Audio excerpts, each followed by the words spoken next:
Terima kasih Bu Sri Wahyuni, mudah-mudahan beliau dalam keadaan sehat, afian. Kita doakan juga ada founder Rumil ya, Ibu Vera, mudah-mudahan sehat beserta keluarga. Para ustazah, para guru-guru yang hadir juga, ada ustazah, guru-guru tahsin dan lain sebagainya. Kita doakan mudah-mudahan beliau dalam keadaan sehat, afian. Ibu-ibu sehat? Alhamdulillah, Masya Allah. Udah siap ngadepin Ramadan? Insya Allah. Berapa hari lagi kita masuk Ramadan? 10 hari lagi, ya Allah. Alhamdulillah. Doa kita jangan ketinggalan. Allahumma barik lana fi Rajaba wa Sya'bana wa ballighna Ramadana wa hassil maqasidana. Ya Allah, berkahi kami di bulan Rajab, di bulan Sya'ban ini. Wa ballighna Ramadan, sampein kami ya Allah ke bulan Ramadan. Sehat, afiat, panjang umurnya, bisa menikmati indahnya bulan Ramadan. Wa hasil maqasidana, mudahin setiap niat baik, hajat yang kami inginkan. Karena berapa banyak orang yang dikit lagi masuk Ramadan, qadarullah wa masya'a fa'ala, umurnya nggak sampai. Saya punya kawan semalam baru dapat kabar sehat afiat, punya anak kecil, masuk ICU. Tiba-tiba kayak stroke sebelah, masuk ICU, begitu dicek ternyata kena jantung sama paru-paru. Ya Allah ya Rabb, padahal baru nikah, baru punya anak, ya barulah merasakan kehidupan berumah tangga gitu ya. Nah itu sekali lagi artinya apa? Usia nggak ada yang tahu. Makanya kita mintanya wa ballighna Ramadan. Sebab apa? Ibu-ibu sekalian, para jamaah Rumil yang saya cintai, para sahabat Nabi itu kalau sebelum Ramadan mereka udah doa dari 6 bulan sebelum Ramadan. Wa ballighna Ramadan, ya Allah sampein kami ke bulan Ramadan ya Allah, ballighna Ramadan. 6 bulan sebelumnya udah doa. Kita doanya pas masuk Rajab sama Sya'ban doang. Itu juga kalau lagi ngedenger guru kita baca Allahumma barik lana fi Rajab, baru inget gitu ya. Ya minimal pakai bahasa Indonesia, ya Allah sampein ke bulan Ramadan, saya rindu sama Ramadan ya Allah. Mudah-mudahan insya Allah 10 hari ini jadi hari yang bermakna buat kita menuju ke Ramadan. Bismillahirrahmanirrahim. Assalamualaikum warahmatullahi ta'ala wabarakatuh. Bismillah, alhamdulillah, wassalatu wassalamu ala rasulillah Muhammad ibni Abdullah wa ala alihi wa sahbihi wa mawalah. Rabbi syrahli sadri wa yassirli amri wahlul uqdatam min lisani yafqahu qawli. Allahumma inna na'udzubika min hamazati syayatin wa na'udzubika rabbi ayahdurun. Allahumma innaka afun karim tuhibbul afwa fa'fu anna ya karim. Wa qala Allah Ta'ala fi kitabihil karim subhanaka la ilma lana illa ma 'allamtana innaka antal alimul hakim. Shadaqallahul azim. Amma ba'd. Ibu-ibu sekalian yang saya cintai, yang hadir pada pagi hari ini menuju bulan Ramadan, insyaallah tema kita meneruskan yang kemarin ya, terkait dengan kenali musuh terbesarmu, yaitu al-hawa, hawa nafsu. Ya, hawa nafsu. Kita baca Ummul Quran surat Al-Fatihah. Kita ususin buat pengarang kitab Nasaihul Ibad ala hadhihi niyya wa ala kulli niyatin salihah, ususan mu'aliful kitab Nasaihul Ibad Syahabuddin Ahmad bin Hajjal Asqalani. Syai'unillahi lahum al-Fatihah. A'udzu billahi minasy syaithanir rajim. Bismillahirrahmanirrahim. Alhamdulillahi rabbil alamin. Ar-Rahmanir Rahim. Maliki yaumiddin. Iyyaka na'budu wa iyyaka nasta'in. Ihdinas siratal mustaqim. Siratal ladzina an'amta 'alaihim ghairil maghdubi 'alaihim waladdallin. Rabbana ighfir lana wa liwalidayna amin. Bismillahirrahmanirrahim. Kalau kemarin kita bahas tentang la saghirata ma'al israr wa la kabirata ma'al istighfar. Tidak akan disebut dosa kecil kalau dilakuinnya tiap hari terus menerus. Dosa kecil nggak apa-apa. Ngomongin orang, nggak apa-apa dosa kecil. Bohong nggak apa-apa dosa kecil. Tapi tiap hari diulang-ulang, maka itu tidak lagi menjadi dosa kecil. Wala kabiratan ma'al istighfar, nggak dianggap itu dosa besar kalau abis berdosa dia langsung istighfar, minta ampun. Ya Allah, la ilaha illa anta subhanaka inni kuntu minadh dhalimin. Ya Allah, saya udah zalim sama diri saya sendiri. Saya dikasih penglihatan, saya gunain maksiat. Saya dikasih lisan untuk berzikir, digunain maksiat. Saya dikasih hati untuk melihat yang baik, saya gunain buat maksiat, buat berdosa kepada Allah. Maka orang yang biarpun punya dosa besar, besar dosanya. Apa contohnya? Zina, minum khamar, membunuh nyawa orang lain, besar. Tapi setelah itu dia taubatan nasuha, dia menyesal, nggak mau ngulangin lagi. Saya udah sampaikan kemarin di pertemuan sebelumnya, ciri hamba yang taubatnya diterima oleh Allah Subhanahu wa ta'ala adalah dia yang punya rasa benci sama dosa yang pernah dia lakuin. Ibu-ibu sebelumnya mungkin ada yang hobi gibah. Ya hampir kita semuanya hobi gibah. Mana enak bener emang gibah Ustazah. Cuman kalau bulan Ramadan di skip ya Bu ya. Enggak bulan Ramadan juga jangan. Ini banyak kalau lagi kumpul Ramadan pulang ngaji, kita gibah dulu yuk katanya bentar. Kenapa? Ya ngabuburit dan nungguin maghrib. Ngabuburitnya pakai gibah. Kata temennya yang satu, shh, jangan gibah, lagi puasa ana soim katanya.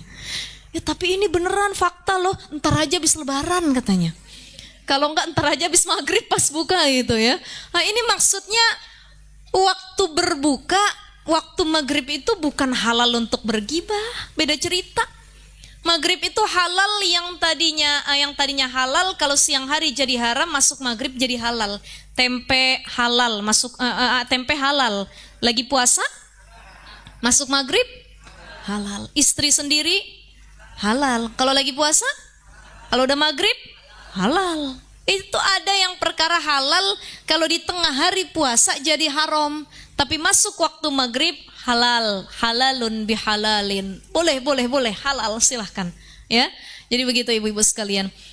Nah ini yang harus kita jadi reminder bersama, ibu-ibu yang dimuliakan Allah Subhanahu wa ta'ala. La kabiratan ma'al istighfar. Jadi kalau dia istighfar, dia tobat, dia pernah gibah, ya Allah, ngelihat orang lagi gibah, saya benci sama orang yang gibah ya Allah.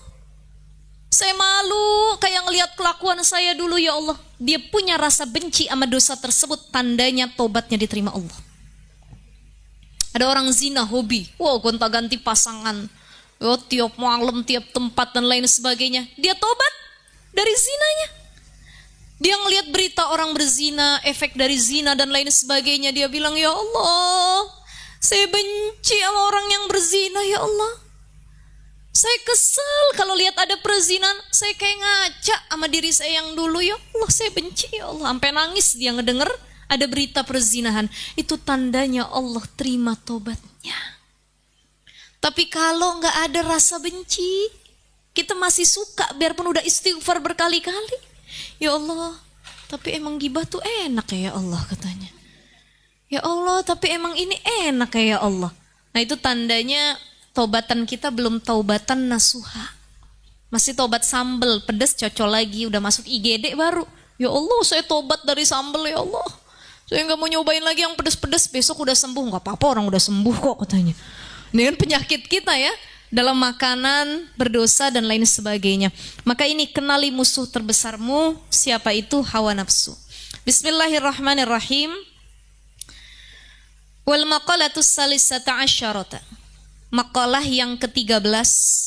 Qila dikatakan hammul arifi as-sana'u. Cita-cita orang arif, orang yang udah kenal sama Allah, itu adalah pujian. Ay muradul arifi billah as-sana'u 'ala Allah ta'ala bijamili sifatihi. Keinginan orang arif kepada Allah adalah muji Allah dengan keindahan sifat-sifatnya. Wa hammuz zahidi ad-du'a. Cita-citanya orang zuhud itu adalah doa. Ay muradul mu'ridi aniz zaidi ala qadril hajati minad dunya biqalbihi du'a wa huwa at-tadarru'u ila Allah ta'ala bisu'ali ma indahu minal khair.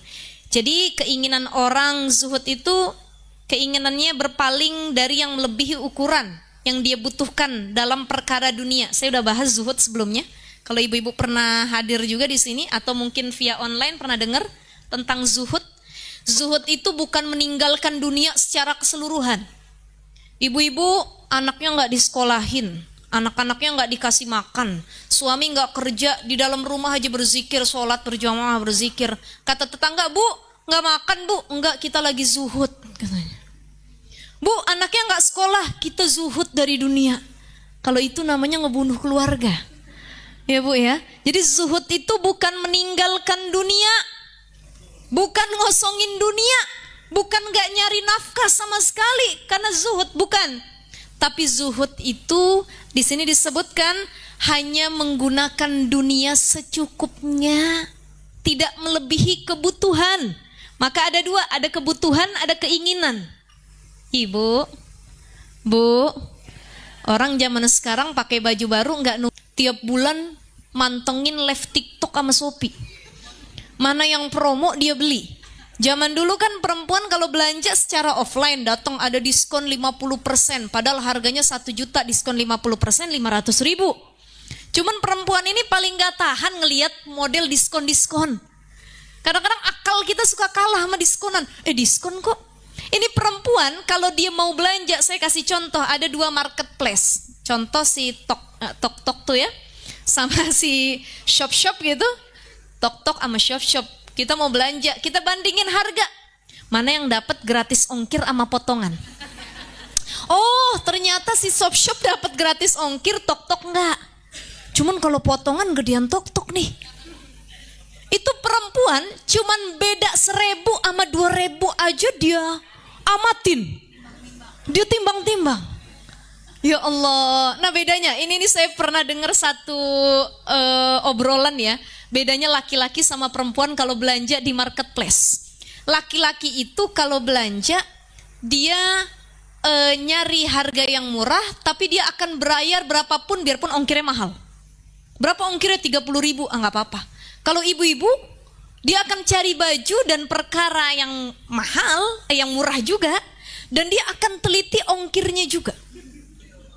Padahal cuma beda 1.000 sama 2.000. Tapi dibandingin TikTok, Shopee, Tokped. Aduh pusing pala yang mana ya. Aduh sampai dikalkulatorin, oh ini yang lebih murah. Oh, Masya Allah. Makanya saya bilang kalau kita buka aplikasi marketplace, jangan lupa baca ta'awuz. A'udzu billahi minasyaitonir rajim. Karena pasar itu tempatnya setan. Ini kan pasarnya pasar online. Setannya lebih banyak daripada pasar offline. Ya bu ya, kalau pasar offline Bu Haji mampir, Bu Haji, wah cakep bener nih baju Manohara keluaran terbaru Bu Haji. Modelnya motifnya begini dan lain sebagainya. Gak bisa kena tiup sama pedagang dibilang diskon, beli. Itu kan perempuan tuh. Ini gak ada yang niup, langsung hawa nafsu kita yang niup. Buka Shopee, ke Tokped. Cakep nih. Masukin keranjang. Makanya penyakit ibu-ibu, keranjang Shopee-nya penuh semua, tapi kagak ada yang dibeli. Begitu masukin keranjang udah penuh, dihapus lagi. Ya saya juga begitu sama Bu ya. Masukin aja dulu, bayarnya ya nanti belinya. Cuman jangan sampai hilang nih barangnya, begitu ya.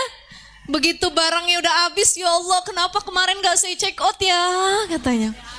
Ini ya Allah ya Rahman. Jadi zuhud itu dia bisa membedakan antara kebutuhan dan keinginan. Ada istilah frugal living zaman sekarang. Orang hidupnya tuh ya sebutuhnya aja, frugal living. Dia pakai baju cuman punya, ada namanya capsule wardrobe ya. Istilah-istilah anak-anak Gen Z nih, anak-anak Alpha nih ya. Capsule wardrobe itu dia di lemari cuman punya baju 10 baju yang memang benar-benar dia pakai. Yang gak dipakai disortir, disedekahin. Jilbab yang gak dipakai sortir, sedekahin. Kita semua kita tumpuk. Model jilbab segi 4, pasmina, model kaos. Ada yang dililit-lilit taruh anting kanan kiri. Ada yang taruh bros di sini ujung-ujung. Semua tipe jilbab kita punya. Ya, bahkan warnanya pun gak boleh ketinggalan. Makanya kadang suami bingung, mama kok tiap hari tukang paket datang, apalagi yang dibeli mah jilbab, astagfirullahalazim. Dibuka sama suami lemari, mah jilbab mama udah 1 lemari. Warna apa sih yang mama beli? Warna merah, Pak. Kayak saya pakai ini, ya. Warna merah. Ya Allah, Ma, merah udah banyak, Pak. Merah ada berbagai macam. Ada merah bata, merah maron, merah darah, merah delima. Oh, perempuan kudu punya semua. Harus matching sama pakaiannya. Allahu Akbar. Kalau paketnya nggak nyampe-nyampe, dia risau. Itu dilihat, oh lagi nyangkut di cakung nih katanya, belum nyampe-nyampe. Nyampe cakung, belum nyampe-nyampe. Ustazah paham bener ya, saya juga belanja online. Ya cuman itu. Ibu-ibu sekalian, lihat mana kebutuhan, mana keinginan. Saya udah pernah sampein begini. Ciri orang yang mendekati zuhud itu, dia tahu mana yang jadi kebutuhan, mana yang cuman hawa nafsu, keinginan. Oh, ini mah keinginan. Ibu lihat jilbab cakep, tas cakep, masukin dulu ke keranjang, jangan langsung dibeli. Jangan langsung beli pakai promo, potongannya banyak. Tunggu dulu, masukin keranjang. 3 hari berturut-turut, bahkan 1 minggu, ibu buka terus keranjang itu, lihat, muhasabahin kira-kira gini. Butuh apa cuman pengen? Butuh apa cuman pengen? Butuh apa pengen ya? Oh butuh, emang benar butuh ini. Kalau emang benar-benar butuh, udah berkali-kali kita lihat, berarti itu kebutuhan. Tapi kalau butuh pengen, yang ini masih bisa dipakai, ini mah pengen berarti kayaknya. Maka lihat, nah orang zuhud itu zaman sekarang ada orang-orang zuhud era modern tadi yang punya prinsip frugal living. Ya, biarpun dia duitnya banyak, depositnya banyak, emasnya banyak, hartanya banyak, gajinya besar, 3 digit ke atas, tapi dia nggak serta-merta mubazir hidupnya, nggak serta-merta hedon. Kenapa? Dia tahu mana kebutuhan, mana keinginan. Ini juga sudah masuk dalam kategori zuhud. Jadi zuhud itu bukan ibu naik ke atas gunung, ke puncak cari tempat sepi. Ibu nggak bergaul ansos sama siapapun, nggak mau nyari kerja, nggak mau makan. Dia doa aja, ya Allah saya zuhud, ya Allah. Ya Allah saya zuhud sampai mati, dia begitu. Nah itu bukan zuhud namanya, nyiksa diri. Ya Bu ya. Jadi zuhud itu adalah tahu mana kebutuhan dan mana keinginan. Nah ini li'anna hammal arifi rabbuhu lasawaba walal jannah. Apa bedanya orang arif sama orang zuhud? Dua-duanya sama-sama mulia. Cuman yang paling susah ini jadi orang arif. Apa orang arif itu? Lasawabu walal jannah. Orang arif itu yang udah kenal sama Allah, yang udah benar-benar menghadirkan rasa cinta kepada Allah. Lasawaba walal jannah, ya Allah. Saya nggak ngarep lagi pahala sama surga, ya Allah, enggak. Saya udah pernah sampaikan sebelumnya. Yang diharap orang yang sudah arif billah, mengenal Allah adalah ridhonya Allah. Karena orang yang ibadahnya paling tinggi tingkatannya adalah mukhlisina lahuddin. Orang yang kalau ngerjain kebaikan, nolong orang, amal ibadah, melakukan apapun ya, maka dia niatnya karena Allah, bukan karena yang lain. Ada orang sedekah masih niatnya karena balasan dunia. Ya Allah saya sedekah 1 juta berharap 1 M saya dapat. Kan ada yang begitu ya. Ada yang saya sedekah 50.000 berharap saya dapat 500 juta. Itu masih harapannya dunia. Ada lagi yang harapannya surga. Ya Allah saya beramal karena saya pengen merasakan bidadari surga. Karena saya pengen ketemu kalau ibu-ibu bidadara. Ya, jangan lagi laki saya yang di dunia ya Allah, ganti ngapa kalau di surga katanya. Tuh harapan saya pengen dapat surga. Harapannya masih sebatas surga sama pahala. Nggak salah sih. Cuman ada tingkatan yang lebih tinggi di atas rata-rata. Dan jarang orang yang begini, ya Allah, saya ibadah, saya sholat, saya puasa, saya sabar ngadepin suami, saya sabar ngedidik anak, saya taat sama orang tua, saya sabar menghadapi ujian hidup, bukan pengen nyari apapun, ya Allah, satu ridho kaya Rab, pengen ridhomu. Karena nanti ada orang-orang yang masuk surga, udah masuk nih, Jannatu adnin tajri min tahtiyal anhar khalidina fiha abada. Masuk surga.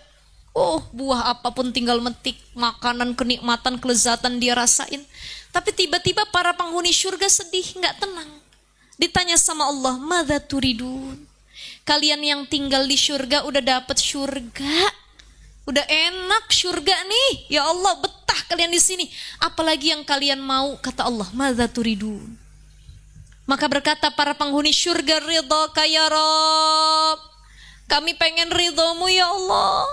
Kami nikmatin syurga. Kami dapat semua kesenangan syurga, tapi kami nggak tahu siapa yang punya syurga ini. Nggak mau yang punya syurganya ketemu sama kami ya Rabb. Ibu main ke rumah saya. Pengen ketemu sama ustazah katanya. Main silaturahim. Tapi saya nggak menemuin ibu.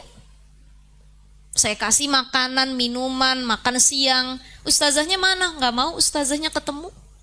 Sakit nggak hati kita, Bu? Ya Allah, saya emang nyampe sih ke rumahnya ustazah, cuman saya nggak mau ketemu dianya sama saya. Sama kayak kita masuk syurga Allah. Ya Allah, dikasih semuanya sama Allah, tapi kita nggak tahu yang punya syurga ini mana. Ridhaka ya Rabb. Makanya ibu-ibu yang lagi sulit ngadepin ujian hidup nih, yang lagi sabar, ya Allah saya sabar punya penyakit, saya sabar ngadepin suami, ngadepin anak, ngadepin masalah. Ya Allah, nggak ada yang saya tuju kecuali dapat ridhomu. Hidup mati dapat ridhonya Allah. Itu tujuan utama. Jadi orang arif yang udah kenal sama Allah, dia ibadah di dunia ini bukan lagi ngarep yang lain-lain. Allah, dia bilang. Allah, Allah, Allah.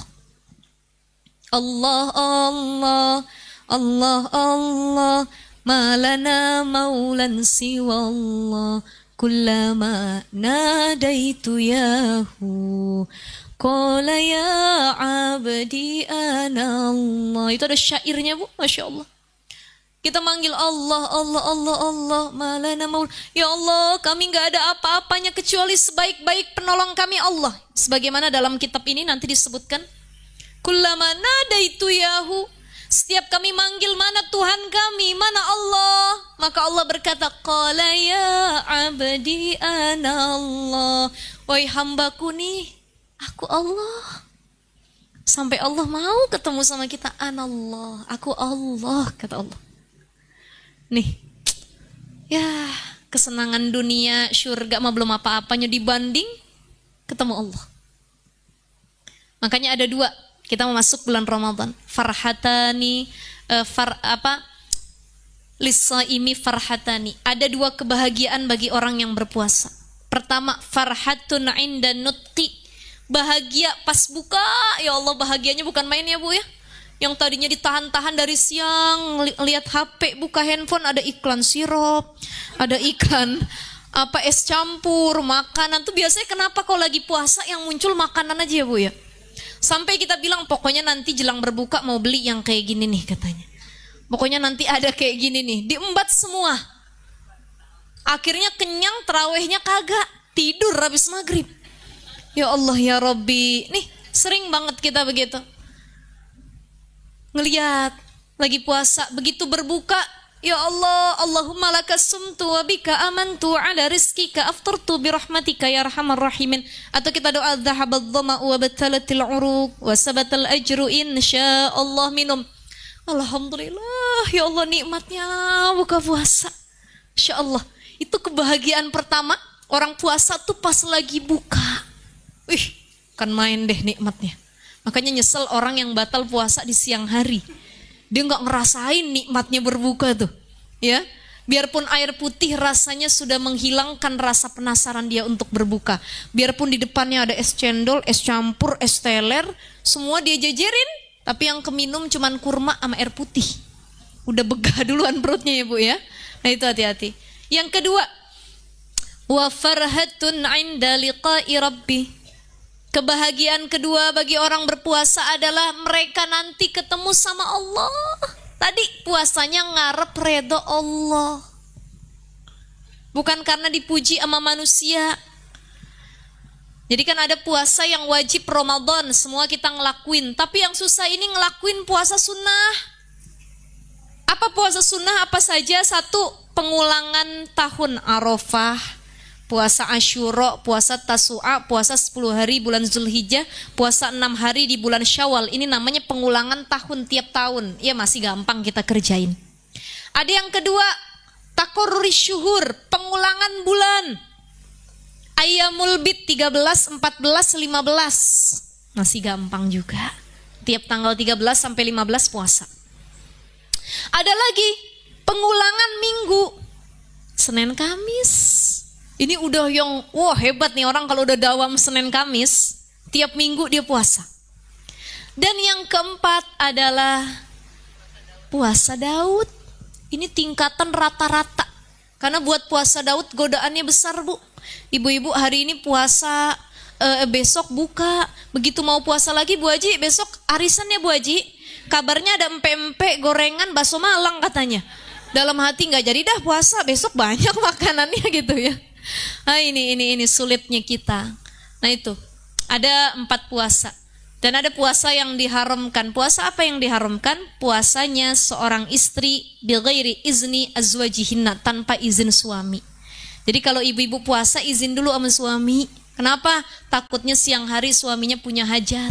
Enggak ustazah, suami saya kerja kantor pulangnya maghrib. Ya kalau jam 3 tiba-tiba dia pulang, bagaimana? Ya bentar ya 2 jam lagi ya katanya. Mah tolong mah, ini hajatnya lebih penting dibanding yang lain. Mama cuman puasa Senin Kamis sunnah, hajat papa wajib. Mana yang didahulukan? Yang wajib. Makanya itu kalau mau puasa, apalagi puasa sunnah, izin dulu dari malam. Ya kan perempuan yang solihah tuh apa-apa izin sama suami. Dia mau keluar rumah aja melangkahkan kaki izin.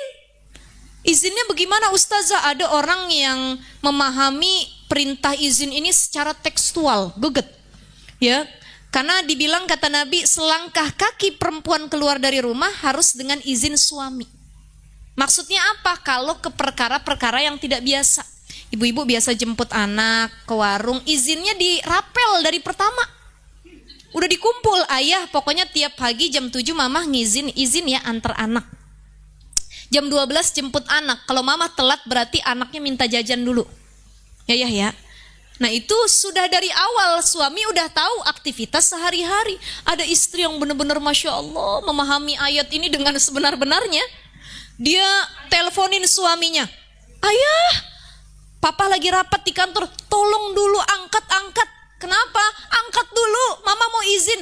Ya mah kenapa pak? Izin, mama pengen ngangkat jemuran depan rumah. Allahu Akbar kata suaminya. Tibang angkat ngizin dulu. Karena dia saking takutnya melangkahkan kaki keluar rumah, kan harus pakai izin suami. Sampai mau nyapu halaman rumah aja izin dulu. Ayah mama izin nyapu ke depan ya, angkat jemuran ya. Lah kalau itu mah gak usah perlu izin. Ya Bu ya, yang perlu izin adalah perkara yang kadang di dalamnya bisa maslahat, bisa mafsadat. Ibu pergi ngaji ke rumah orang tua, main, melipir, jalan-jalan, kemudian reunian, ya kan? Apalagi ada si doi yang dulu kita kesemsem sama dia. Apa nggak cemburu laki itu ya? Makanya penting ibu-ibu sekalian yang dimuliakan Allah harus izin suami, bukan hanya keluar rumah tapi puasa. Ya, tapi kalau puasa Ramadan, suami suruh batalin, suaminya yang dosa. Kenapa? Karena harus bayar kafarat. Ini kan menjelang Ramadan biar dibahas sedikit ya ibu-ibu ya. Apa kafaratnya? 1, merdekain budak. Kalau ada suami istri halal tapi siang hari melakukan hubungan suami istri dengan sengaja. Ya, bagaimana kalau nggak sengaja ustazah? Batal apa enggak? Kata para ulama kalau tidak sengaja tidak batal, tapi jarang kalau kayak gitu nggak sengaja. Tiba-tiba dia ingat, astagfirullah ayah, kita puasa Ramadan. Ya udah mah tanggung dah mah katanya. Oh nggak bisa, batal puasanya. Ya ibu-ibu ya, yang batal tidak sengaja itu, yang tidak batal kalau tidak sengaja itu adalah makan dan minum. Ibu-ibu makan minum, ya. Sengaja batal, tapi kalau nggak sengaja tiba-tiba sama suami jalan-jalan ke rumah makan Padang, udah nambah 2 piring nih. Ayah kita puasa Ramadan ya, tapi tanggung nih 1 suapan lagi. Maka yang 1 suapan jangan dimakan. Kalau dia makan ya itu batal dengan sengaja. Yang tadi kan lupa. Nih ulama berbeda pendapat.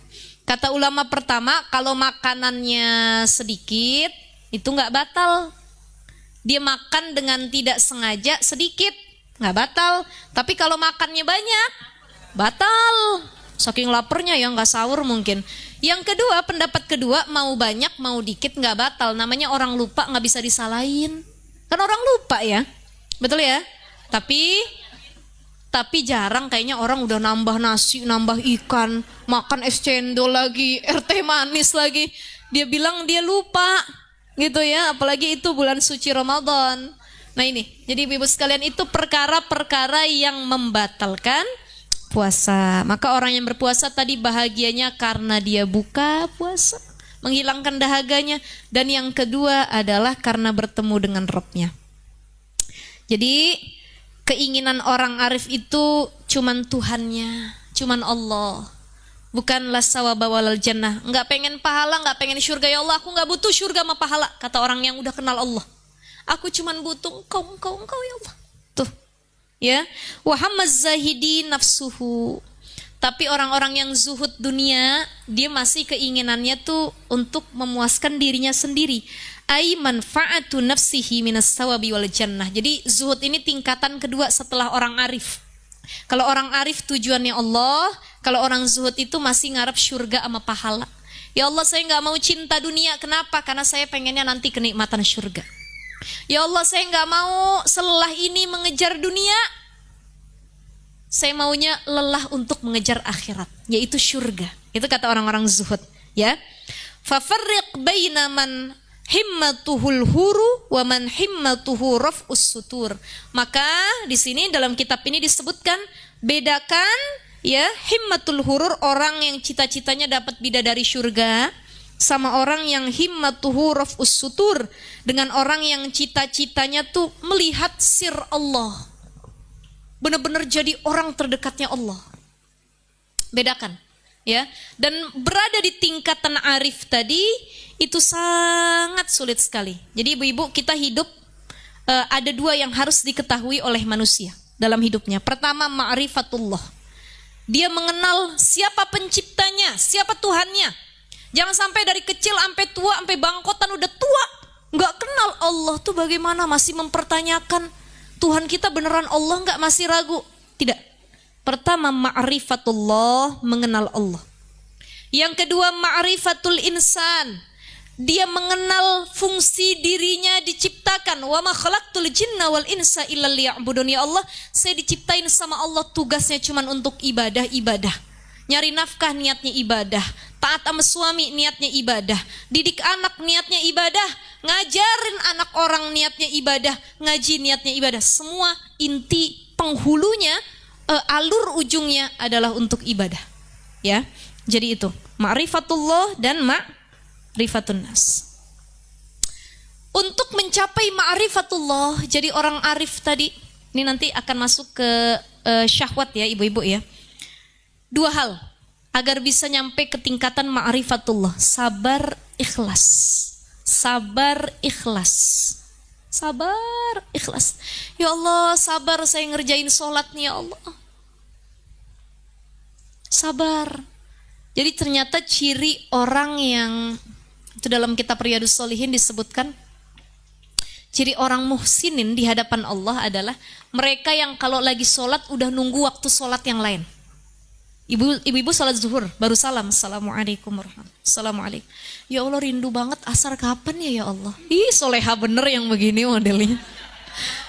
Kebanyakan dari kita baru kelar zuhur, assalamualaikum, main HP, scroll. Allahu akbar, Allah. Ya Allah, cepet amat sini asar. Baru ngagelor duduk sedikit udah asar lagi. Oh, itu tingkatannya udah beda tuh. Ya. Karena sudah hatinya terpaut, dia rindu sama waktu sholat lain yang akan datang. Maka sabar, coba sabar jalanin sholatnya, sabar puasanya, sabar ibadahnya, taatnya. Ini lebih mudah kita kenal Allah dengan sabar yang kita tanam dalam diri. Yang kedua, ikhlas. Setiap takdir keadaan yang sedang kita jalani, apapun yang sedang kita hadapi, setiap episode kehidupan yang kita lakoni, alhamdulillah, alhamdulillah ya Allah, alhamdulillah, ikhlas. Lebih mengenal Allah, ya Allah, saya diuji dengan yang paling saya cintai. Ingat ibu-ibu, Allah akan menguji kita dengan perkara yang paling kita cintai. Apa yang ibu cintai? Suami ibu yang akan diuji. Apa yang ibu cintai? Anak ibu yang akan diuji. Apa yang paling kita cintai? harta kita akan diuji. Oh, saya cinta sama emas berlian saya, ustazah. Dalam satu kotak ada ratusan gram emas yang saya taruh. Belum emas batangan dan lain sebagainya. Cinta, makanya jangan terlalu cinta. Allah ngasih pesan, wa asa an tuhibbu syai'an wa huwa syarrul lakum. Yang kamu cinta ternyata buruk buat kamu.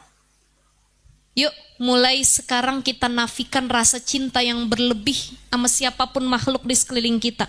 Kita cinta sama anak, kita pandang, ya Allah, ini anak amanah, ini anak titipan. Kita cinta sama suami, ya Allah, suami saya titipan dari Allah. Jangan terlalu cinta, jangan. Nanti dari suaminya yang diuji. Maka banyak ketika orang diuji dengan pasangannya, suaminya diambil sama, apa sekarang lagi rame bahasanya itu? Hah? Enggak, ada lagi bahasa yang lain. Lagi viral tuh apa? Ani-ani. Gayungping. Ada aja bahasanya. Ya, insya Allah ya, bahasa-bahasa begitulah ya.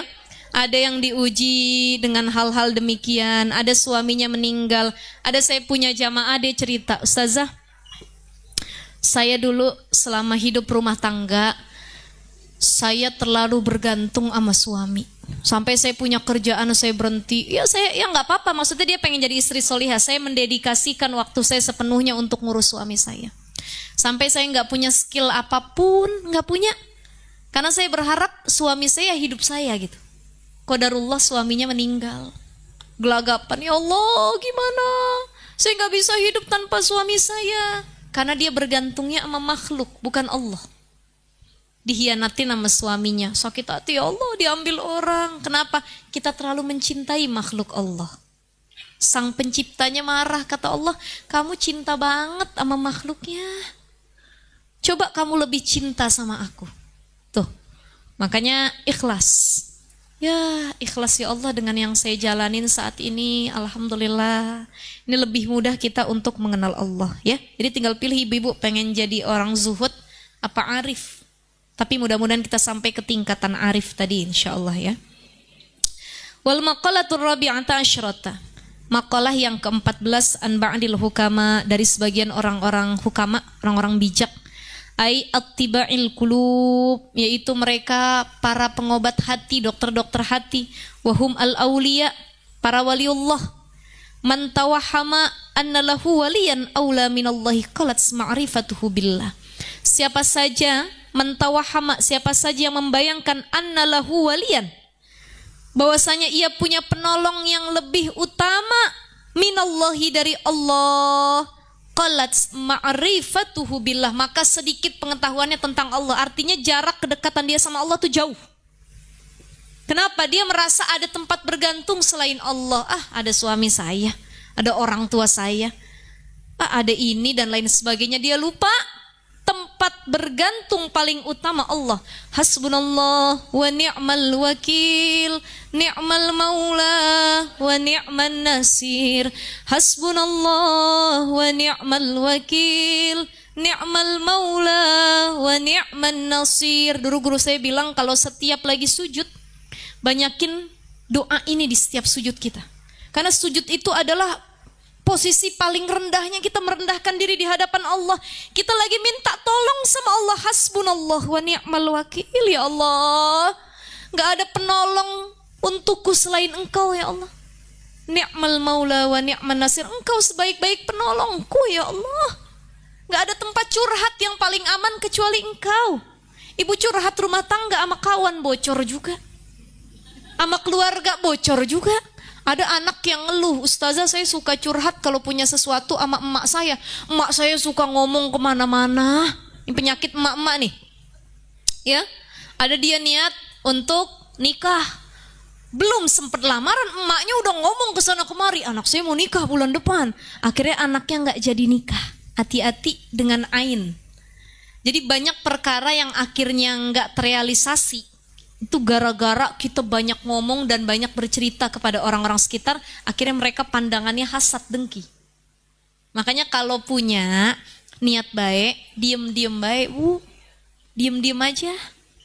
Mau nikah tiba-tiba udah akad, wah kapan lamarannya nih? Tiba-tiba akad gitu. ya, dan lain sebagainya. Ini menghindari hasad ataupun dengki dari orang-orang yang melihatnya. Wal ma'na man zanna anna lahu nasiran aqraba minallah. Siapa saja yang menyangka bahwa ia memiliki penolong yang lebih dekat daripada Allah, wa aktsaru nusratan, paling banyak menolongnya untuk dia, ya, fa innahu lam ya'rifillahi ta'ala, dia belum kenal Allah karena dia masih minta pertolongan kepada selain Allah. Wa man tawahhamma anna lahu aduwan a'da min nafsihi, dan siapa orang yang membayangkan bahwa anna lahu aduwan, dia punya musuh, a'da min nafsihi, yang lebih mengancam dari dirinya sendiri, qalat ma'rifatuhu bi nafsi, maka dia belum mengenal dirinya sepenuhnya. Kan ada dua tadi, ma'rifatullah, ma'rifatul insan. Maka kalau dia tahu, udah memahamin ma'rifatul insan, tujuan dia diciptain, dia kenal sama yang namanya hawa nafsu. Jadi hawa nafsu ini makhluk, Bu. Dulu pertama kali dalam sejarah itu ketika nafsu diciptain sama Allah, ditanya sama Allah begini, siapa kamu, kata Allah. Nafsunya malah ngeledek Allah, aku siapa? Kata dia, loh kok ditanya malah balik nanya. Allah murka, marah dengan kelakuan hawa nafsu. Akhirnya diasingkan hawa nafsu ini oleh Allah dengan keadaan lapar, haus. Makanya hawa nafsu itu menggebu-gebu, karena dia makhluk yang Allah ciptakan, dikerangkeng sama Allah, benar-benar gak dikasih apapun hingga dia lapar. Lapar terus, pengen terus. Itu hawa nafsu. Ketika udah merasakan lapar, ditanya lagi sama Allah, siapa aku? Baru dia mengakui adanya Allah, Tuhan yang menciptakannya. Itu hawa nafsu. Makanya kalau kita ma'rifatul insan, kenal diri kita diciptain, kita kenal sama hawa nafsu. Ya Bu ya? Kenal sama hawa nafsu. Jadi ada 3 makhluk Allah yang bisa dilihat tingkat kesabarannya. Ini kelihatan dari bagaimana cara dia mengelola hawa nafsunya. Pertama, hewan. Hewan itu nggak punya kesabaran, tapi dia selalu mengedepankan syahwatnya. Maka kalau ada manusia dia lebih ngedepanin syahwatnya daripada kesabarannya, dia laksana hewan yang menggebu-gebu. Kemarin Bu, ini mohon maaf, tahun lalu di kompleks saya ada Idul Kurban. Di mana-mana ada Idul Kurban tuh, hari raya Idul Kurban. Itu kambing dijejerin mau dipotong semua. Ada satu kambing yang kerjaannya, mohon maaf, melecehkan kambing-kambing yang lainnya. Ini agak vulgar juga ya Bu ya. Saya malu juga karena dilihat sama anak-anak waktu itu. Tapi ya Allah, nih kambing agresifnya bukan main Bu. Saya sampai bilang sama petugas ini masjidnya, Pak, Ustadz tolong itu dipindah, kena lagi korban yang lainnya. Kambing, padahal dia udah tahu mau dipotong, kawan-kawannya pada diem, matanya berkaca-kaca ya. Karena apa? Udah tahu mau dipotong, lah dia mah nggak inget mau dipotong. Ini kan gambaran manusia yang sifatnya hayawan, kayak hewan, dia nggak tahu kalau ajal udah deket. Nafsunya aja terus dikeluarin. Wah, Masya Allah, itu kambing, la ilaha illallah, ada 5 kambing yang jadi korban Bu, sampai dikejar-kejar. Ini kalau masuk berita viral saya rasa waktu itu ya. Ya Allah ya Rahman, ini gambaran bahwa hewan itu nggak sabar. Sekalipun dia sudah di ujung ajalnya, dia tetap mengedepankan syahwat. Allahu Akbar. Sampai ada satu korbannya tuh, kambing maksudnya ya, satu korban kambingnya tuh, sampai dia tuh, ya Allah Akbar katanya. Akhirnya yang satu nih yang paling lemes, udah paling akhir aja dipotongnya, ada kesian itu. Ya Allah ya Rahman. Ini jadi yang pertama, layaknya hewan, nggak punya sabar, tapi dia ngedepanin syahwat. Yang kedua, malaikat. Malaikat ini punya keinginan, tapi nggak punya syahwat. Jadi malaikat tuh makhluk yang tidak punya syahwat, ya. Makanya keinginannya itu, malaikat tuh punya keinginan, tapi keinginannya cuma satu, ma'rifatullah, dekat sama Allah, kenal Allah, memuji Allah. Itu dalam ayat Al-Quran disebutkan, la ya'sunallaha ma amaruhum wa yaf'aluna ma yu'marun. Kerjaan malaikat itu cuman taat sama Allah, nggak pernah membangkang kepada Allah, tiap hari tasbih, subhanallah, subhanallah, subhanallah, subhanallah, subhanallah, bihamdi, subhanallahil azim. Itu malaikat, keinginannya cuman dekat sama Allah, nggak pernah maksiat, nggak punya dia syahwat. Yang ketiga, manusia. Manusia ini lahir pertama kali dengan memiliki keinginan, ya. Nah, termasuk syahwat. Ada yang manfaat keinginannya, ada yang nggak manfaat. Jadi sebenarnya syahwat itu apa ya? Ada positif negatifnya. Kalau manusia nggak punya syahwat berabe juga, Bu. Betul ya? Kita dikasih syahwat, betul. Tapi bagaimana cara kita mengelola syahwat tersebut? Ini yang harus jadi pembelajaran. Jangan kita doa, ya Allah hilangkan syahwatku, hilangkan syahwatku, hilangkan syahwat suamiku. Akhirnya dia yang nangis. Jadi bukan begitu doanya. Bukan, ya Allah berilah kemudahan kami untuk mampu mengelola syahwat yang kami miliki. Bukan dihilangkan. Orang gak punya syahwat, Bu Haji makan, saya gak punya keinginan makan katanya. Bu Haji nikah, saya gak punya keinginan nikah, dia bilang. Syahwatnya dicabut. Jadi dampak positif dari syahwat adalah dia mampu menyalurkan keinginannya selagi itu bermanfaat untuk diri dan orang-orang sekitarnya. Tapi terkadang syahwat ini membuat mafsadat, kerusakan, ya, membuat kerusakan. Ya, syahwat ini berkaitan dengan an-nafs, nafsu. Jadi nafsu itu dalam Al-Quran ada 3. Yang pertama, amarah, nafsu amarah, zalimun li nafsi. Nafsu atau syahwat, keinginan yang akhirnya ngezolimin diri kita sendiri gara-gara keinginan kita. Kita udah tahu zina tuh haram, tapi gara-gara kita punya nafsu yang gak bisa dikontrol, akhirnya habis zolim sama diri kita sendiri. Yang perempuan dia berzina, habis masa depannya. Dia MBA, married by accident, diaborsi, kena penyakit kelamin dan lain sebagainya. Yang laki-laki juga sama, kena penyakit berbahaya. Baru efeknya itu menzolimi dirinya sendiri. Ya, jadi begini, kalau biar kita takut, ibu-ibu sekalian pernah ada yang nanya sama saya, Ustazah, gimana sih kiat-kiat biar kita takut melakukan dosa tersebut? Misal, saya ambil contoh kayak zina. Orang tuh gak akan takut kalau cuma dengar kata wala taqrabuz zina, jauhi zina, jangan deket-deket sama zina, jangan deket-deket. Kata orang, apa sih? Ayat Qur'annya cuma gitu doang bunyinya. Emang kalau zina kenapa? Akhirnya banyak orang yang melakukan zina. Betul? Maka sebelum melakukan itu, lihat impact dari zina. Coba pas mau bikin dosa atau zina tersebut, ya Allah, ternyata dengan sakit ini bisa merubah kita. Ada orang yang akhirnya nggak mau zina lagi pas udah kena penyakit kelamin. Ada yang kanker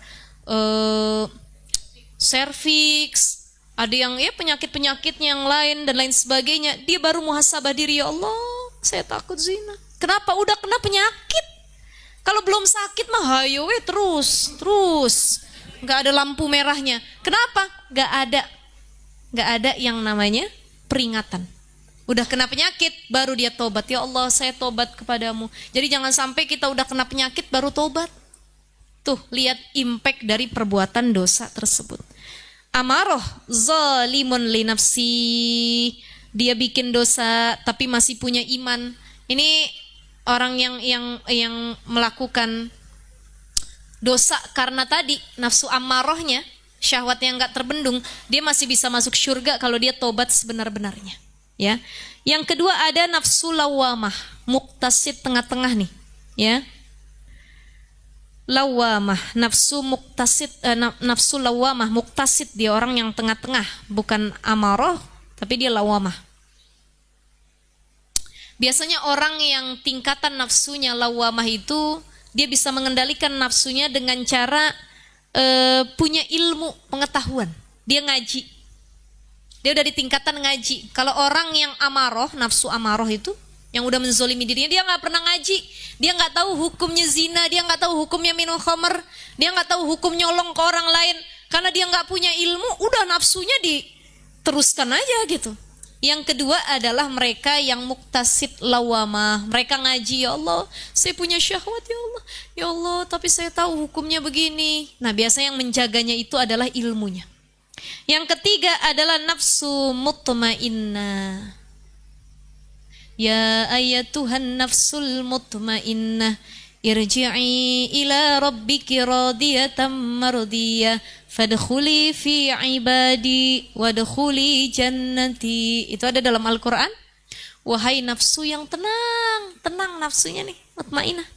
Siapa yang punya nafsu ini? Sabiqum bil khairat, orang yang lebih banyak melakukan kebaikan dalam dirinya, selalu berlomba-lomba melakukan kebaikan.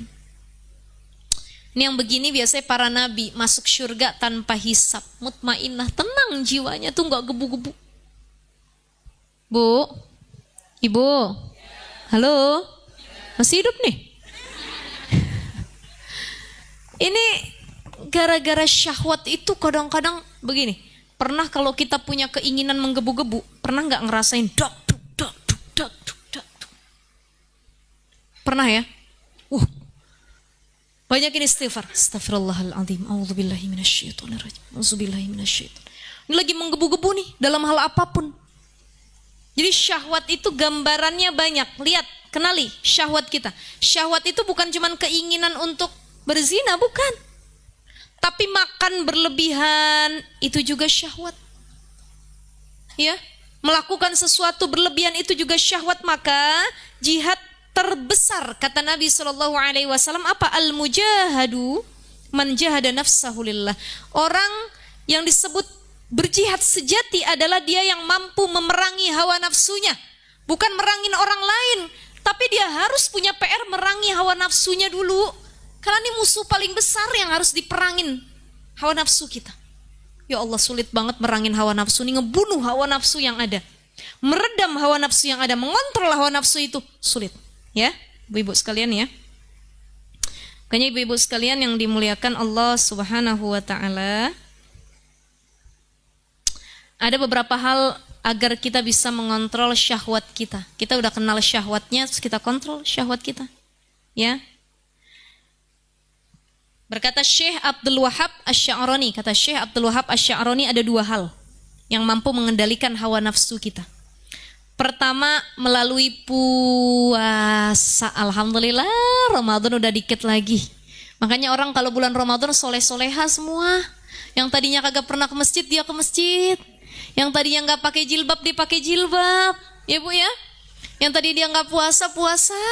Yang tadinya dia nggak terawih, nih masuk bulan Ramadan, orang jadi soleh-soleha semua. Tapi selepas Ramadan banyak yang balik lagi jadi hantu. Banyak ya, sholatnya ditinggal, puasanya ditinggal karena satu cara meredam hawa nafsu dengan banyak berpuasa. Kenapa kata Nabi SAW, wahai para pemuda, kalau kalian belum sanggup untuk menikah, maka alaikum bisyam, banyakin puasa. Ibu-ibu suaminya udah nggak ada, ya Allah kita doain biar ada lagi mudah-mudahan insya Allah ya Bu ya. Yang udah nggak ada pasangannya, banyakin puasa, diisi waktunya dengan puasa Daud, Ayamul Bid, Senin Kamis, karena puasa itu ngeredam syahwat. Orang kalau perutnya kosong, ilmu dan hikmah lebih cepat kita tangkep. Tapi kalau orang perutnya kenyang, dia ngaji ngantuk. Pengennya nyender, duduknya kagak tenang, geser kanan, geser kiri, ngelonjor, sila. Dalam hati Allah pengen tengkurap banget ini, pegel bener Masya Allah. Aduh, nyesel bener tadi kayaknya makan nasi uduk kebanyakan pagi ya Allah. Ya nggak salah, cuman memang orang yang perutnya kosong, hikmah dan ilmu lebih mudah masuk. Makanya orang yang puasa itu lebih cepat nyerap kebaikan. Kenapa? Syahwatnya ditundukin, ditidurin dah, tidur. Tunduk. Jangan gebu-gebu, udah biasa aja dengan puasa tersebut, ya. Maka ibu-ibu sekalian yang dimuliakan Allah Subhanahu wa taala, jadikan puasa kita adalah puasa yang bermakna nantinya. Ibu-ibu masih ada yang puasa hari ini? Ada? Saya ingin sampaikan kalau ibu-ibu puasa dari tanggal 16 Sya'ban sampai ke tanggal 30 itu disebut Yaumus Syak, hari yang diragukan. Jadi kalau ibu puasa selain puasa qadha jatuhnya haram, nggak boleh. Ya, kecuali puasa qadha ada beberapa kebolehan. Satu, puasa qadha. Dari tanggal 16 sampai 30 Sya'ban ibu punya utang puasa qadha, boleh. Tapi kalau cuma sekedar puasa sunnah, sebelumnya nggak pernah puasa, tiba-tiba dia puasa di tanggal 16 ke atas, itu nggak boleh kata para ulama. Tapi Kalau ibu puasanya dimulai dari tanggal tadi Ayyamul Bid 13, 14, 15, 16 sampai ke 30, itu boleh-boleh saja.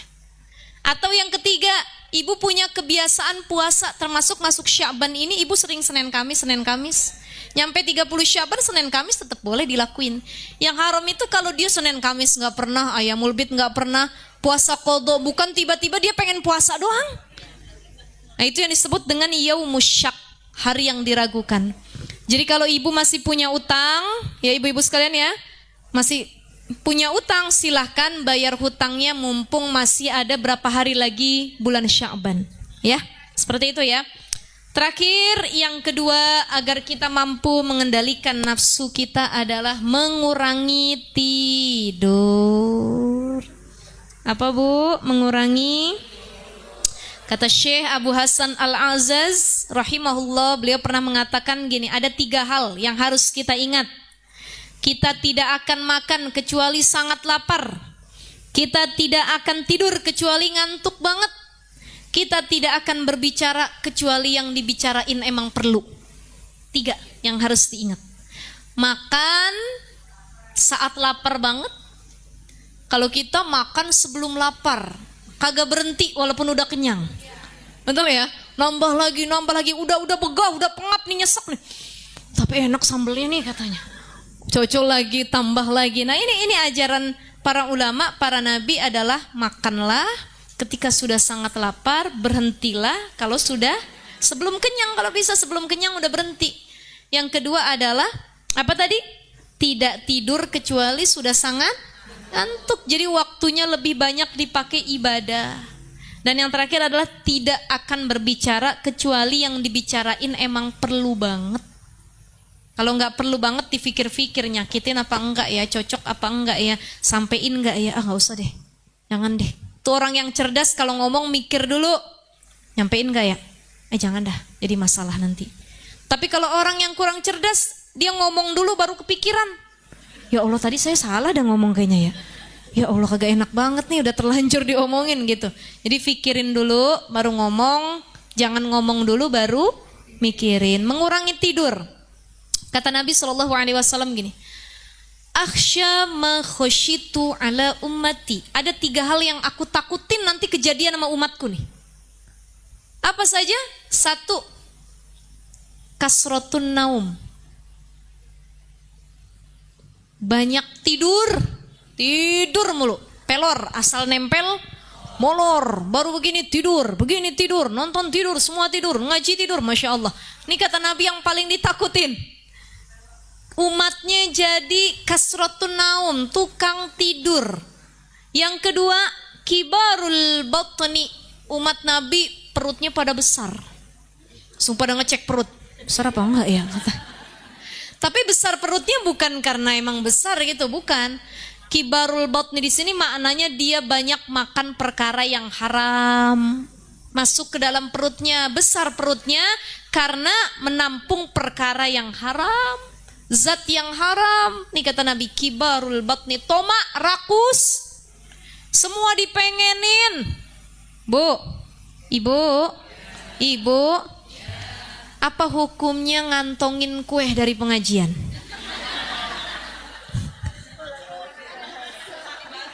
Halal apa haram? Halal apa haram? Haram kalau nggak dapat izin dari yang punya acara. Tapi kalau yang punya acara bilang halal Bu Haji, yuk bawa-bawa plastik bungkus, itu baru halal. Ini banyak rata-rata emang tas yang paling gede itu tasnya ibu-ibu kalau ngaji. Pisang sesisir masuk, lemper masuk, risol masuk. Pulang-pulang keluar dari tas Doraemonnya apel, risol, pisang semua. Kata suaminya, ya Allah masuk semua itu. Ya nggak apa-apa kayak begitu kalau udah diizinin sama yang punya acara. Tapi kalau yang punya acara bilang saya nggak redo ya, ibu-ibu dibawa pulang ya. Jangan ada yang ini bakhil mereka hese yang begini ya, pelit banget ya. Ya kalau diizinin alhamdulillah, kalau tidak diizinin kalau bisa jangan. Sama kayak ibu-ibu kondangan. Ada yang kondangan sampai bawa Tupperware plastik perapatan. Ngamplopnya cuma 50.000. Tapi satu keluarga sama cucunya dibawa semua. kita makan siang bareng-bareng yuk katanya. Anak pertama ngambil rendang, yang kedua ngambil acar, yang ketiga ya Allah ya Rahman. Nyampe kondangan udah kita ngebungkus, kita gibahin pengantennya lagi. Shh, kenapa? Tuh lihat alisnya mencong sebelah katanya. Ini mah murahan tuh muanya kayaknya. Iya tuh kayaknya ya. Bedaknya udah ini katanya luntur-luntur dan lain sebagainya. Ya Allah ya Rabbi, banyak dosa kita. Dosa kita ngomongin orang yang ngundang. Yang kedua dosa kita karena ya tomak tadi. Kita ngambil sesuatu tapi belum izin dari sohibul hajat. Kalau yang punya acara bilang ambil silahkan, mangga. Bawa pulang ibu-ibu, bawa ayo, ambil silahkan. Ya. Tapi kalau kita ngumpet-ngumpet, nyuri-nyuri, nah itu yang disebut dengan at-tam'u yuzilul haya, sifat toma, rakus, menghilangkan rasa malu. Segala hal diperbuat, menghalalkan segala cara, yang penting kepentingannya terpenuhi. Dapat jabatan, dia toma. Oh, yang penting saya dapat jabatan. Saya kepilih pilkada, saya kepilih jadi pemimpin. Toma, semua hal dihalalin. Saya bisa ini, saya bisa itu. Toma, hati-hati. Jadi yang kedua, kalau pengen syahwat kita lebih terkendali adalah kurangi tidur. Kurangi tidur, alaikum biqiyamil lail, dalam kitab Minahus Saniyah. Banyakin bangun malam. Jadi tidur malam sedikit, banyakin bangun malam, banyakin istighfar, banyakin zikir. Ini lebih mudah untuk mengontrol hawa nafsu yang ada dalam diri kita. Ya, ibu sekalian ya. Insya Allah mudah-mudahan kita udah lebih kenal sama hawa nafsu kita. Kita kenal hawa nafsu pun adalah makhluknya Allah, yang kalau makin kita turutin, makin dia ngebangkang, makin menjerumuskan kita kepada dosa. Jadi ternyata dosa besar, dosa kita tuh bukan faktor terbesarnya karena gangguan setan, bukan, tapi karena hawa nafsu. Ada orang yang bikin dosa karena hawa nafsu. Setan ketawa, kata setan, tuh lihat yang itu tuh, kenapa? Belum gue godain tuh katanya. Tapi udah terjerumus dia sama hawa nafsu dah. Enak bener kerjaan saya, kata setan, orang saya belum goda dia udah bikin dosa sendiri gitu kan. Tapi ada yang orang tuh pintar mengelola hawa nafsunya. Setan itu penuh usaha dan effort yang luar biasa. Aduh susah banget godainnya katanya. Kenapa? Hawa nafsunya dia kelola dengan baik nih. Susah dibisikinnya. Jadi insya Allah mudah-mudahan kita jadi tingkatan yang tadi ya Bu ya. Yang pandai mengenali hawa nafsu kita dan mampu mengelolanya dengan sebaik mungkin. Baik, saya kembalikan kepada moderator. Kalau ada sesi tanya jawab silahkan. Baik, masih ada waktu Ustazah? Baik, silakan bunda-bunda yang mau bertanya.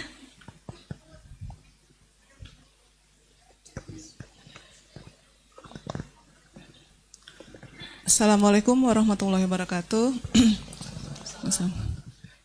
Jazakillah khair Ustazah, ilmunya Masya Allah.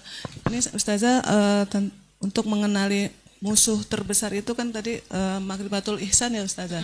Bagaimana kalau kita sudah seperti itu terus tapi musuh itu selalu memberikan kenyamanan buat diri kita, misal contoh emosi gitu Ustazah. Kan itu sulit ya Ustazah.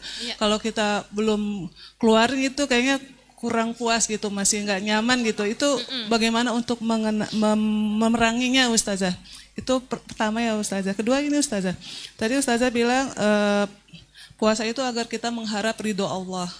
Itu caranya bagaimana Ustazah supaya kita benar-benar puasa kita tuh harapannya cuma hanya untuk ridho Allah aja saja. Ustazah. Ya. Jazakillah ya Ustazah. Barakallahu fiikum.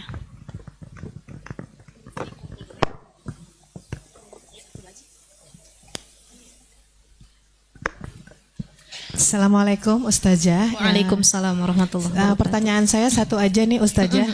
Qadarullah anak saya yang paling kecil kemarin punya hutang puasa tuh 14 hari. Dia sakit terus kemudian haid. Nah kemarin udah sempat ganti tapi terus dia sakit lagi gitu mimisan. Jadi jalan keluarnya gimana ya Ustazah? Apakah saya boleh bayar fidyah atau saya boleh bantu ganti puasanya? Baik. Ya, saya jawab dari ini dulu ya. Hutang puasa cara bayarnya 3, qadha, fidyah, kafarat. Siapa yang bayar qadha? Satu orang yang sakit dan sakitnya ringan, ada harapan sembuh. Kalau masih sakitnya ringan, demam, pilek, mimisan atau yang masih ringan lah, ya itu harus tetap qadha, nggak boleh fidyah.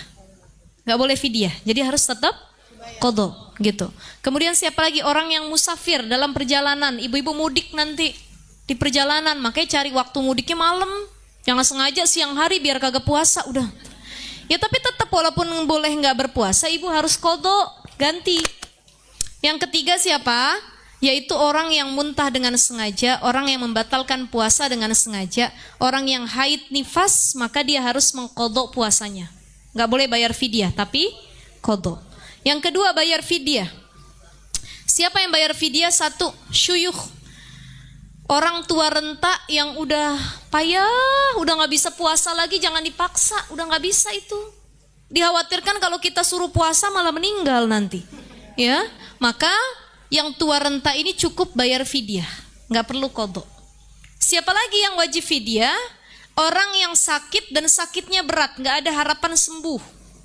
Sakitnya kata dokter kalau kamu puasa bisa menuju kematian, atau sakitnya makin parah, komplikasi dan lain sebagainya. Maka orang yang punya penyakit parah nggak perlu untuk bayar puasa dengan qadha, cukup dengan bayar fidyah. Siapa lagi yang bayar fidyah? Orang yang sudah mengumpulkan puasanya bertahun-tahun, dia lalai untuk tidak dibayar. Contoh, dia punya utang 2021, 2022 sampai 2024, 2025 udah mau masuk Ramadan nih. Ada utangnya dari 2021 belum kebayar, maka dia harus mengqadha sekaligus fidyah 2 kali. Karena untuk menutupi kelalaian dia yang berlipat ganda, dia harus qadha disertai fidyah. Jadi kalau masih sakit, di skip dulu aja nggak apa-apa. Tapi nanti bisa dibayar misalkan ba'da Ramadan, cuman dengan fidyah juga. Karena sudah Ramadan yang kemarin kan, melewati Ramadan tahun ini dengan bayar fidyah juga, cuman tetap harus diqadha. Nggak ada gugur masalah qadhanya, itu harus tetap ya. Kayak ibu hamil dan menyusui, ibu nggak cukup fidyah. Ibu dulu masih muda mengandung, menyusui, hamil lagi, nyusuin lagi, hamil lagi. Kan ada yang begitu. 5 tahun berturut-turut ninggalin Ramadan gara-gara hamil lagi gitu ya. Maka ini nggak cukup dengan fidyah. Ibu hamil itu harus mengqadha dan menyusui. Ada yang saya dengar ustazah bayar fidyah udah kebayar. Enggak. Harus dengan qadha. Apalagi kalau sudah berulang itu tahunnya udah lama, disertai dengan fidyah. Jadi ibu hamil dan menyusui dia harus bayar qadha dan fidyah kalau dia sudah kelewat yang sebelum-sebelumnya. Dibayar. Cara bayarnya biar mudah, puasa Senin Kamis.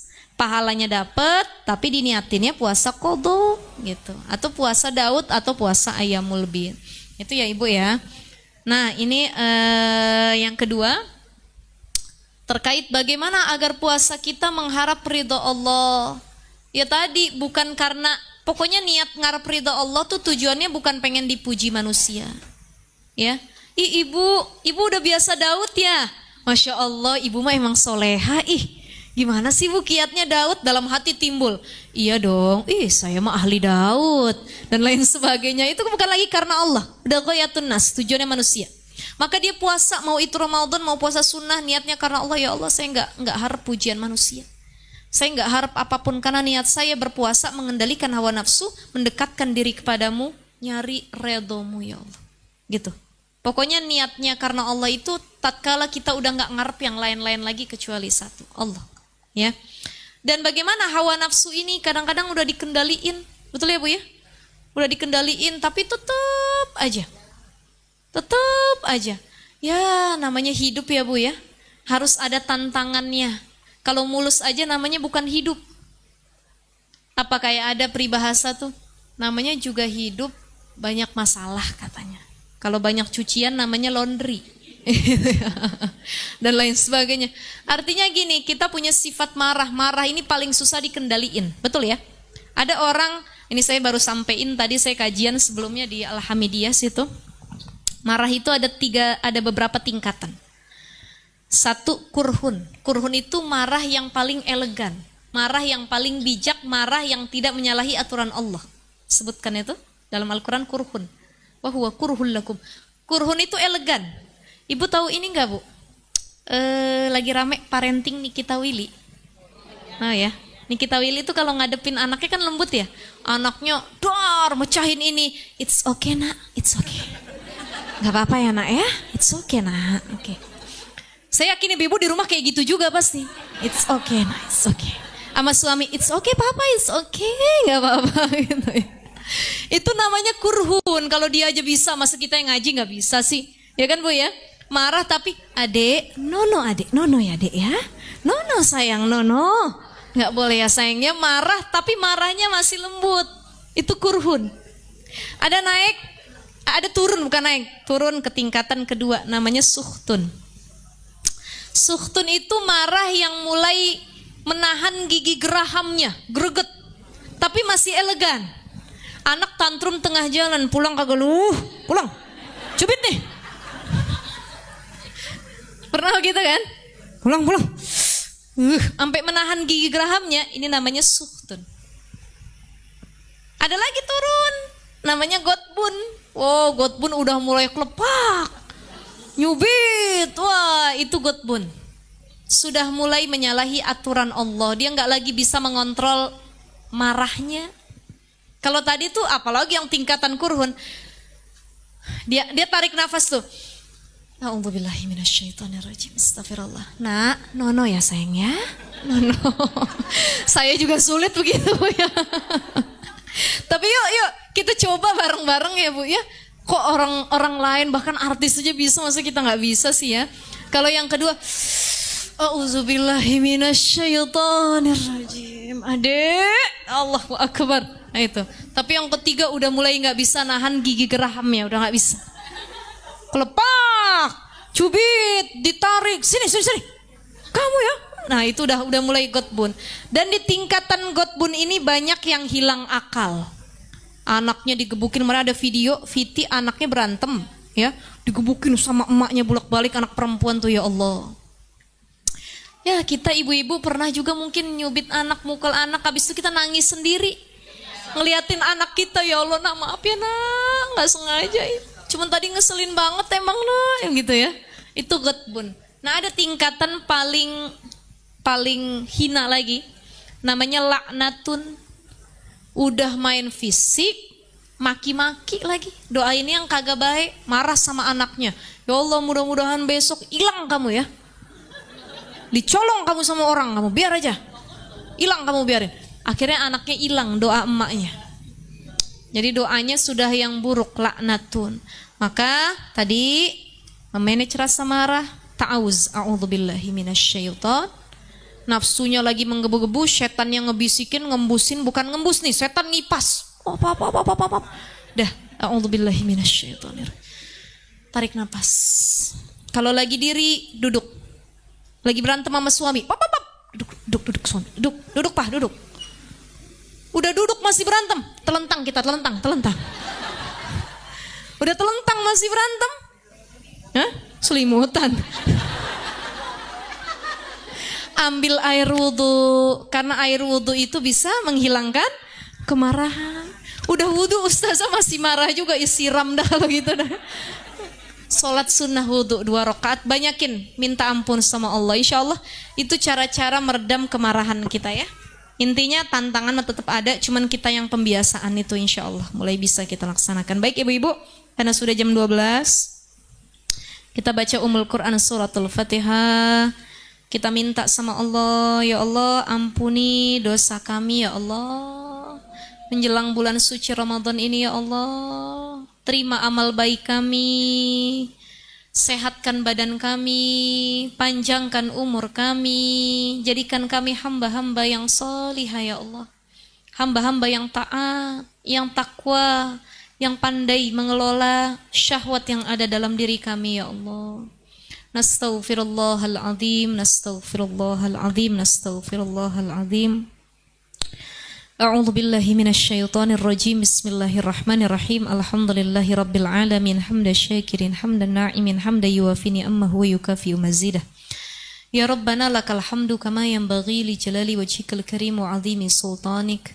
Allahumma salli ala sayyidina Muhammad wa ala alihi sayyidina Muhammad. Allahumma innaka afuwun karim, tuhibbul afwa fa'fu anna ya karim. La ilaha illa anta subhanaka inni kuntu minadh dhalimin. Ya Allah ampuni dosa-dosa kami ya Allah.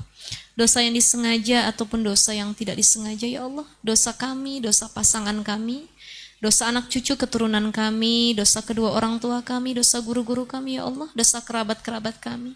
Ampuni ya Allah, baik yang telah berlalu ataupun yang baru saja kami lakukan ya Allah. Ya Allah, ridhoi kami setelah pulang dari majelis ini membawa kebaikan ya Allah, membawa ilmu yang manfaat, terlepas dari segala kesalahan dan dosa kami ya Allah. Pulang kami membawa rahmat darimu ya Allah. Ya Allah ya Rahman ya Rahim. Rabbana hablana min azwajina wa zurriyatina qurrata a'yun waj'alna lil muttaqina imama. Kami bermohon kepadamu ya Allah, jadikan keluarga kami keluarga yang qurrata a'yun. Bukan hanya indah di pandangan kami ya Allah, tapi indah menurut hati kami ya Allah. Ya Allah ya Rahman ya Rahim, karuniakan kepada kami husnul khatimah. Allahumma inna nas'aluka husnul khatimah wa na'udzubika min su'il khatimah. Rabbana la tuzigh qulubana ba'da idh hadaitana wa hab lana min ladunka rahmah innaka antal wahhab. Ya Allah, jangan Engkau palingkan kami setelah kami mendapatkan hidayah darimu ya Allah. Istiqomahkan kami dalam kebaikan ya Allah. Redamlah nafsu buruk yang ada dalam diri kami ya Allah. Allahumma barik lana fi Rajab wa Sya'bana wa ballighna Ramadhana wa hasil maqasidana ya Allah. Berkahi kami di bulan yang mulia ini ya Allah, dan izinkan kami ya Allah untuk bisa sampai ke bulan suci Ramadan. Rabbana atina fid dunya hasanah wa fil akhirati hasanah wa qina adzabannar. Walhamdulillahi rabbil alamin. Assalamualaikum warahmatullahi wabarakatuh. Waalaikumsalam warahmatullahi wabarakatuh.